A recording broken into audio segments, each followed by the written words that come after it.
Hello everyone. This is a storybook about the book titled Just DUDIS, The Pursuit of a Happy Human by Raff Suzah. Chapter 3. Never melt to stop a fight. Josh tried to have me as a mascot in the arsenal, but he soon realized he couldn't do it for too long. I also figured that arsenal was the name of the military area where humans work wearing the same clothes and using cat-killing weapons. The captain wouldn't approve my stay and Josh would get into trouble. Anyways, I always asked myself why he didn't have the idea of taking me to his home. It would be much easier for both of us if he simply took me to his house. Why not? I asked myself. Well, I found out the reason when he did it. There was a day he couldn't have me in the arsenal any longer and none of his friends accepted his proposal of taking me. So that night, I had to go to Josh's house. Finally, I thought. I was so wrong.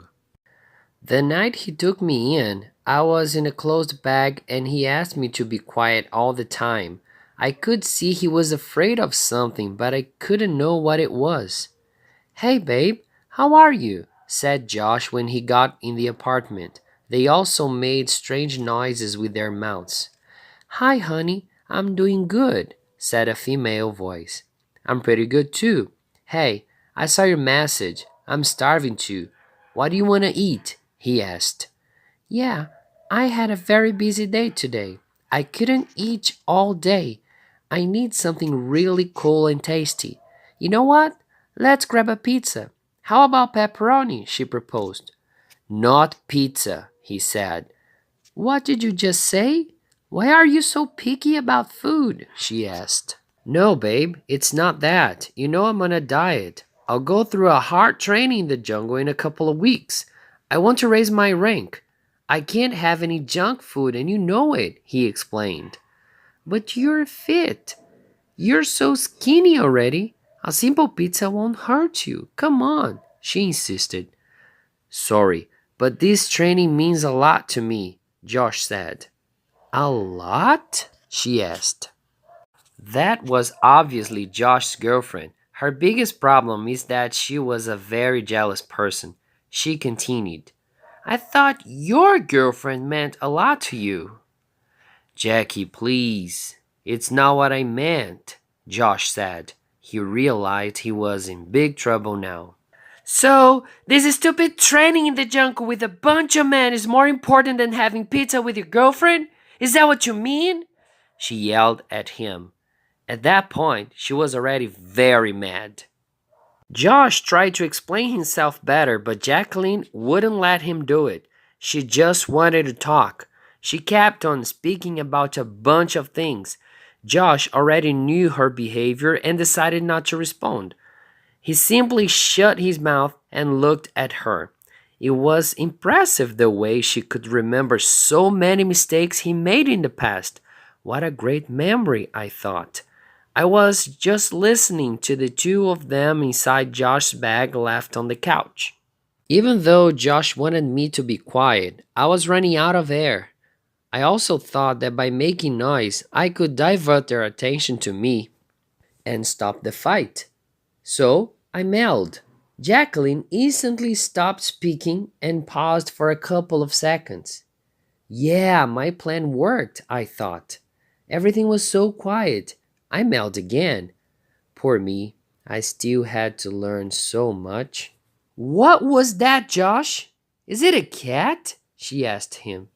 "Yeah, I was going to talk to you about that," said Josh, opening the bag and getting me out. I was relieved I could breathe again. "What is going on here?" yelled Jacqueline. She didn't like seeing me at all. I was going to tell you, Josh fumbled, but he was interrupted by Jacqueline. "Are you out of your mind? You can't bring a cat in here," she snapped. "But Jackie, this is my apartment," he said sheepishly. I was getting frightened too. "Your apartment? I sleep more here than in my parents' house. I thought you had a plan to get married as soon as I finished my psychology course. Isn't this our apartment? She asked angrily. I know, we've been dating for 2 years, and yeah, we are gonna get married, but we're not there yet. And honestly, I'd like to have this cat here. I saved his life. He'd have died if I'd left him on that boat. This is my call, he explained using a soft voice. Not married yet? We do everything husbands and wives do. Just because we didn't sign a stupid paper, you don't consider me close enough to ask what my opinion is about having a cat? You're so selfish, she retorted. At that point, she wasn't only angry, she was also crying a lot. Don't worry, Oreo Charles is a good cat. He won't cause any problems, I promise. We'll have a good time with him, you'll see, he said, trying his best to convince her. Charles, you gave your dead grandpa's stupid name to the cat? She asked sarcastically. That was a big mistake. Even though his grandpa was dismissed from military services for getting drunk and hitting a high-ranked officer, Josh loved him a lot.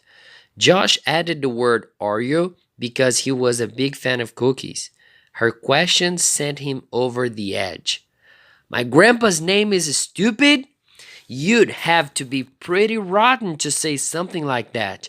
You know what? He stays, he yelled. However, Jacqueline didn't say anything back. She got so mad at Josh that she decided to leave the apartment and spend the night at her parents' house. Josh tried to convince her to stay, but she wouldn't change her mind. She left his apartment bawling and sobbing. Before closing the door and leaving the apartment, she sobbed, I thought you were different. Even though that wasn't the first time she made a scene, Josh felt guilty for calling her rotten. I could sense he liked her, but that kind of behavior from Jacqueline could spell problems for me. I knew deep inside this could be the end of my nice relationship with Josh. I must be careful and wise.